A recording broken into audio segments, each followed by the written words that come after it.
Rais wa Marekani Donald Trump ametangaza mchango wa dola bilioni 10 kwa ajili ya bodi ya amani, wakati mataifa mengine 9 yakiahidi jumla ya bilioni 7 kusaidia juhudi za misaada na ujenzi mpya wa Gaza.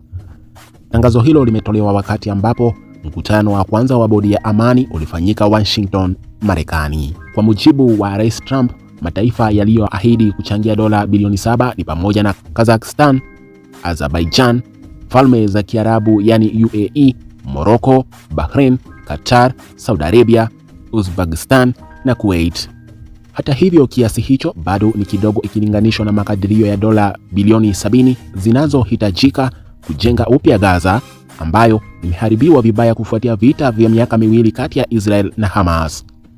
Trump amesema, ninamnukuu, kila dola inayotumika ni uwekezaji katika utulivu na matumaini ya eneo lenye maelewano mapya, mwisho wa nukuu.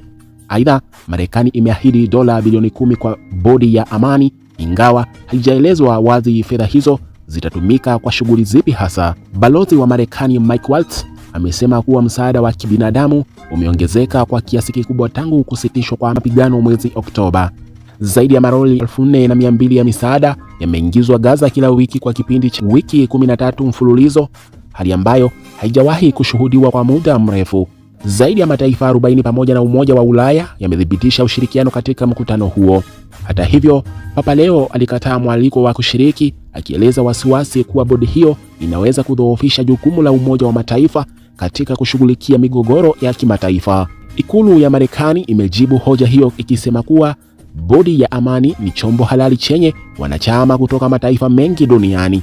Trump amesema kuwa Marekani itafanya kazi kwa karibu na Umoja wa Mataifa, lakini akaongeza kuwa bodi ya amani itakuwa kama chombo cha kusimamia na kuhakikisha Umoja wa Mataifa unafanya kazi ipasavyo.